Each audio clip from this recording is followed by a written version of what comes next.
Raider Nation, what's going on? It's Mitchell Renz, your host of the Raiders Report. And coming up on today's show, we got some new Maxx Crosby trade rumors from NFL Insider Albert Breer.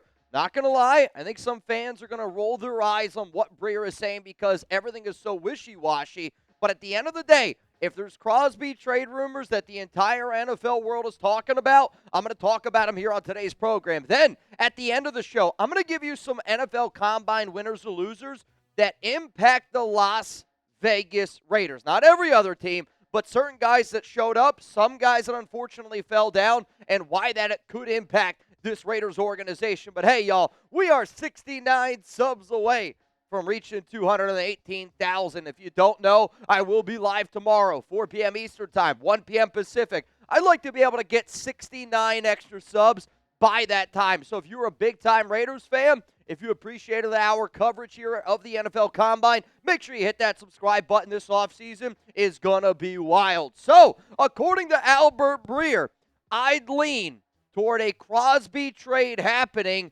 and maybe this week. When Albert Breer throws out that he believes that Maxx Crosby could be traded this week, obviously, I'm going to sit here and I'm going to tell you my opinion on everything that Breer had reported. So Breer this morning put out an article. He put out a podcast with a lot of his ideas of some of the things that he heard from the NFL Combine. So the way that this is going to go is this. I'm going to show you what Breer reported, and then I'm going to give you my analysis on exactly what he had to say. Let's go to the first quote here. But there's going to have to be some needle threading. I don't think the Raiders want to go through the song and dance of shopping him, nor do I believe Crosby wants it advertised that he's looking for suitors, given his bond with owner Mark Davis and his view of himself as a Raider. What's really key that Breer says in there is he does make it seem like Maxx Crosby doesn't want the entire world to know that he's looking to be dealt. John Spytek, Clint Kubiak at the NFL Combine made it very clear. They want to keep Maxx Crosby a part of this organization for the long haul. But here's the thing that was reported yesterday by Jeremy Fowler. Fowler said yesterday that he didn't think Maxx Crosby was going to be asked for a trade. And I know I'm not the only fan that's going to roll their eyes to this show because you got Fowler yesterday saying he doesn't think Crosby's going to get traded because he doesn't think Crosby's going to ask to be dealt. And now you got Breer saying that Crosby could be traded as soon as this week. Let's keep it moving here with this Breer report. So what would be the cleanest for everyone is for a market to emerge organically. And that could happen given that most teams are going to start spending their cap and cash budgets and filling roster spots a week from now. Vegas, to be sure, isn't going to give Crosby away. I also believe, though, that it would be difficult to find the haul that the Raiders got for Khalil Mack 8 years ago, or what Dallas got for Micah Parsons last year, or what the Dolphins received for Laramie Tunsil in 2019. Those three trades that Breer threw out there, I think are all completely different. And I want to be very clear. If the Raiders don't get what Laramie Tunsil received in a trade, John Spytek, Tom Brady, Mark Davis, whoever, Clint Kubiak, you failed in terms of the Maxx Crosby deal. And I 100% agree with what Breer is saying here. I don't think that you're going to get a Micah Parsons level type of deal. And I don't really think that many Raiders fans do really expect that at this current opportunity. But to say that you're not going to get a Khalil Mack, to say that you're not going to get a Laramie Tunsil, again, it takes two to tango. So if you don't remember the trade around the Khalil Mack deal, it was the Raiders got 2 first-round picks, 2019, 2020. You got a third, and you got a sixth-rounder. The Bears, they received a fifth-round pick, Khalil Mack. I actually also think that they got a second-round pick in that trade as well. But when you think about the overall deal, I know that a lot of Raiders fans are a little bit concerned about the Khalil Mack trade because the Raiders already tried to ship away, their premium edge. And we already tried to do a rebuild that way with John Gruden. Let's face the facts. It did not work at all. It was a complete disaster. And, I'm hoping that this new organization would know what they need to do. But I do want to be very clear. If the Raiders were looking at me and they were going, hey, I do want to get some extra draft picks. I do want some extra pieces around. Would you want to trade the number 1 overall pick? Would you want to trade Maxx Crosby? I mean, I would say I'd rather trade Maxx than trading away the number one because I want Fernando Mendoza to be the face of this franchise. And I know that there's a lot of other people that want him to be the face of the franchise as well. But, I don't really think that that's the trade that Raiders fans should look at. I think that this is the deal that should be looked at because we've heard Adam Schefter throw this one out there. We've also heard, the Raiders, a lot of the reporters that have been throwing out, Micah Parsons trade. Micah Parsons trade is the price tag that it kind of sounds like. But at this point, from being at the NFL Combine, I don't think that the Raiders are going to get this price tag. So if the Raiders are truly asking for a Micah Parsons level type deal, then yeah, I don't really see that really coming into fruition. But the deal that Breer threw out there around Laramie Tunsil does make me roll my eyes a little bit because there wasn't even a first-round pick. Oh, he's talking about this one? Okay. I was going to say the other trade that I saw in there, but this trade where the Texans received Laramie Tunsil and Kenny Stills, the Dolphins got a 2020 and a 21 first-round pick. Then you got the extra offensive lineman and an extra cornerback. That deal does make a lot more sense in terms of what you could potentially be looking at. And what's funny is we'll show you some of the trade partners, trade suitors, if you will. But I would say the number one team to keep an eye out for that could actually make a deal for Crosby is the Chicago Bears. Because, yes, Jeremy Fowler in the video that I talked about yesterday did make it sound like Crosby wasn't going to be asked to be dealt. But when I talked to Fowler at the Combine, the number one team that he said that he thought could make a deal for Crosby without hesitation was the Chicago Bears. Then you see the rumors of Gervon Dexter. You see the rumors of Tremaine Edmonds. Apparently those two guys can be looking for suitors. DJ Moore might also be a name. The Raiders have a need at every single one of those positions, wide receiver, defensive tackle, and linebacker. Maybe this Max deal, instead of us thinking it's going to be multiple first-round picks, I do wonder if it could be one first-round pick. And then could it be, a multitude of other different potential starters that you would be able to add to this organization? Because let's face it, we do have a lot of holes that need to be filled.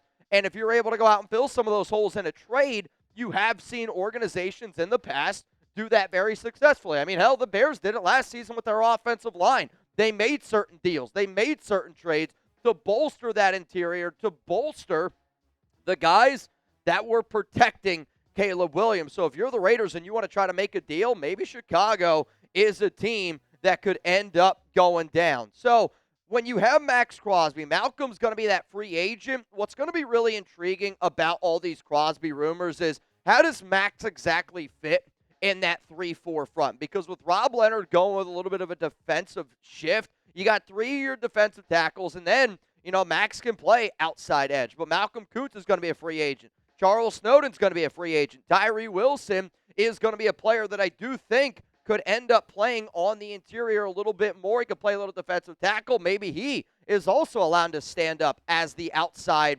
edge, outside stand-up linebacker that, hell, I don't know what Tyree Wilson is going to end up doing. We're going to keep it moving here, though, with Albert Breer on these Crosby trade rumors. All those guys were traded for packages fronted by 2 first-round picks. All of those guys were also much younger, nearing the ends of their rookie deals. The other thing that Breer needs to mention, though, nearing the rookie deals, I hear you, but Crosby's contract, also less than $30 million over the final 3 years, is a very favorable contract for how great Crosby is. Crosby, who has also built a good working relationship with GM John Spytek, has had good interaction with new coach Clint Kubiak and is close with recently promoted defensive coordinator Rob Leonard. He was going to turn 29 in August. So Maxx Crosby, going to turn 29 in August, has 7 NFL seasons underneath his belt. He ended the past 2 seasons bound for surgery. Now, no one does more to keep himself physically fit than Crosby.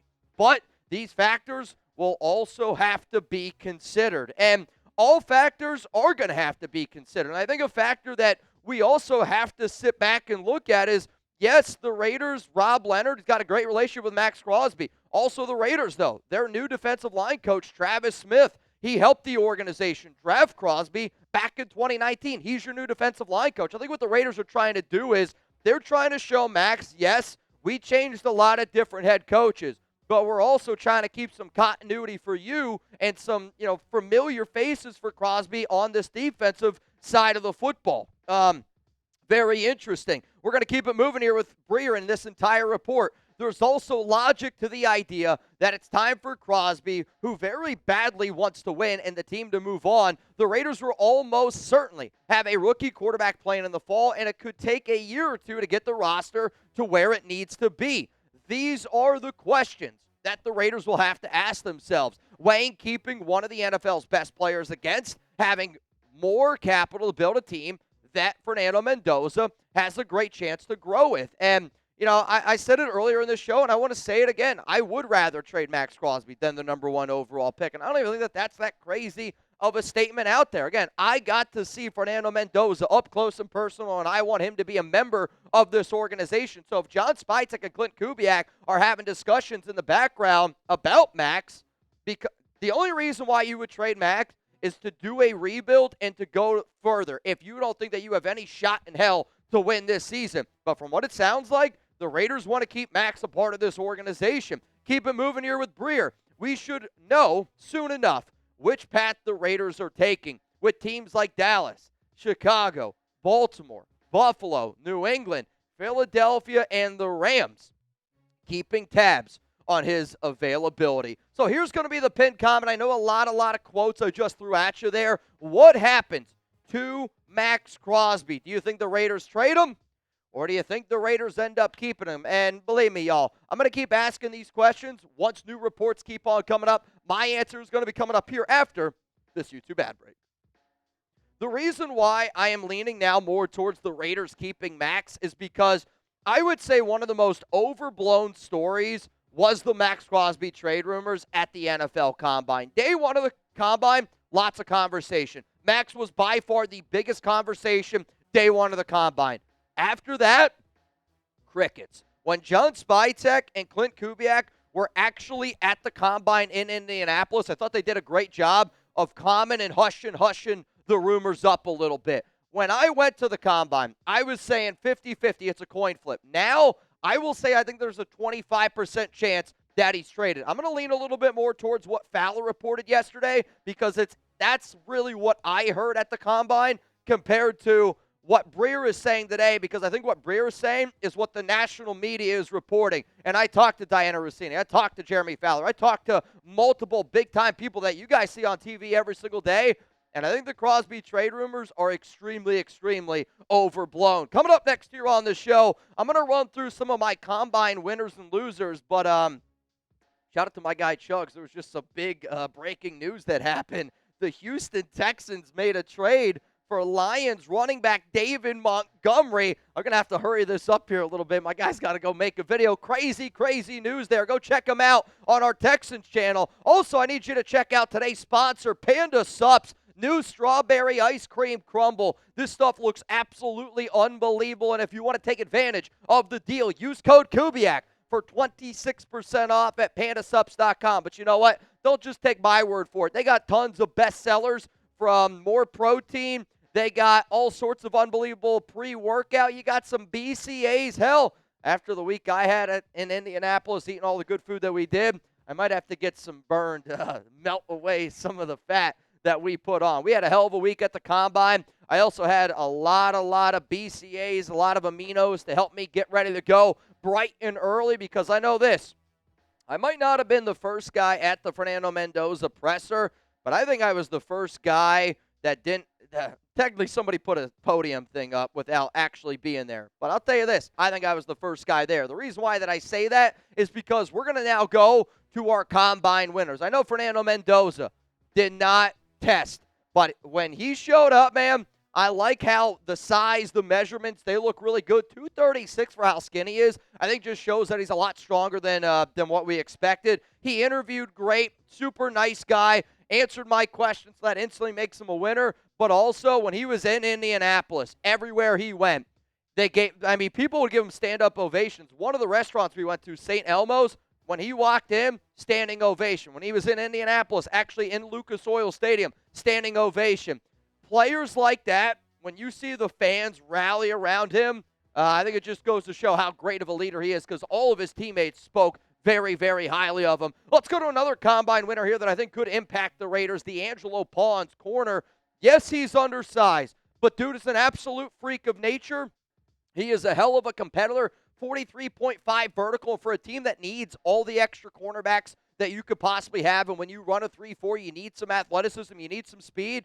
D'Angelo Pons. I'm also going to show you a clip a little bit later on the show of D'Angelo cooking one of our chat sports guys. Let's go to KC Concepcion, and wide receiver from Texas A&M. This is somebody who the Raiders did meet with, and he did good in terms of the measurables. He did good in terms of some of the testing. But I want to say this right now. If you're one of the sorry SOBs out there making fun of the way that KC speaks, I want to give him a lot of credit. Yes, he does have a speech impediment. Yes, he does have something that he's been dealing with his entire life. But that dude stepped up there to that podium. He gave the best answers he possibly could in front of tons and tons of people. And from being at the NFL Combine, I like KC even more than I did before. I hope he's a member of this organization. But I want to name him a winner for showing the bravery and showing the courage that you can go up there in the podium. You can answer questions. Even in the back of your mind, you might not be 100% confident in yourself. Shout out to KC Concepcion. Let's go to Jacob Rodriguez, linebacker here from Texas Tech. I said I didn't think he was going to test well. He gave me a big old middle finger. Jacob Rodriguez will no doubt be a top 50 pick. He tested phenomenally, and for a team that needs linebackers, I would love for the silver and black to get Jacob Rodriguez. Let's go to Malachi Lawrence, edge, also / outside linebacker. For a team that's going to run a 3-4, we have multiple picks in that 4th round, and I wonder if the Raiders could potentially be looking at a Malachi Lawrence somewhere in that area because we need some speed. We need outside linebackers. We need edge rushers. We need guys that can do a multitude of different things because of all the needs we have, which is why the next winner I'm going to bring up here is going to be Riley Nowakowski, tight end. I had the opportunity to talk to Riley. He's got some tight end experience. He's got some fullback experience. Literally, the Raiders, when they said that they want a fullback, I asked Riley Nowakowski, would you want to be a fullback tight end hybrid for the Raiders? He said he would love the opportunity. Tight end 3, fullback, Riley Nowakowski, big-time winner here. Let's go to Trayden Stukes, safety from Arizona. I also had the opportunity. Genesis Smith also met with the Raiders, so I wonder if there's some connection there. But this is a team that we need some safety help, and we need some versatile players. Trayden Stukes was one of the biggest winners from the Combine this past week. Zachariah Branch met with the Raiders. Chugs, I don't know if he knows this yet, but related to Cliff Branch, Raiders Hall of Fame wide receiver. Really, really good testing scores. I love what he's going to be able to bring to the table. And I think when you're looking for high energy, high completion percentage, a lot of pre-snap motion, which is what Clint Kubiak's offense looks like, Zachariah Branch name to keep in mind. Raiders' new special teams coach, Joe DeCamillis. I'm going to name him a winner. I had the opportunity to speak to multiple South Carolina players from Brandon Cisse to Jalen Kilgore, and everybody said Joe DeCamillis is a hell of a football coach. He's an aggressive coach, but he's going to make sure that you're paying attention. And then the final winner, Raider Nation. And the reason why that I say Raider Nation's the biggest winner is because Fernando Mendoza was A+. The Maxx Crosby trade rumors, I thought, were very much so silenced at the Combine. I think the Raiders were the number one biggest focus around, and I think Raider Nation should be very, very excited about what's going to be happening this offseason. Now, let's talk about some of these losers, and I'll roll through these a little bit quicker. The Raiders did meet with Lee Hunter, which is why I have him up here. He did not test very well at all. For the Raiders who need a 3-4 front, if you're looking to add somebody there at your nose, Hunter, you were hoping that he was going to test a little bit better than what he did. Quarterback Diego Pavia. Pavia showed up to the wrong podium. I'll tell you this. I thought he was a little bit of a cocky. I thought he was a little bit of a jerk. Just seeing him in person, and it kind of aligned with everything that we saw after the Combine. I'm telling y'all this right now. Before the season ended for Vanderbilt, I was a big Diego Pavia guy. And I know that there's some Raiders fans that want the Raiders to look at him because we need to add another quarterback. Keep Diego Pavia away from the silver and black. Please, please, please. Another loser here, Malachi Fields. I really, really wanted to see him do well at the Senior Bowl, and honestly, I thought that he did. He did not test well at all. And I mean at all. Let's go to another Combine loser. Jets head coach Aaron Glenn was found sleeping. And you know what? Work hard, play hard. Not everybody can go out and party the way the chat sports guys do. Aaron Glenn, sleep a little bit more. And then the final one here, Billy Beebe, one of our very own guys from chat sports. I'm going to kick it over to a clip So you guys can see Indiana cornerback D'Angelo Pons absolutely whoop Billy Beebe in a one-on-one rep at the NFL Combine.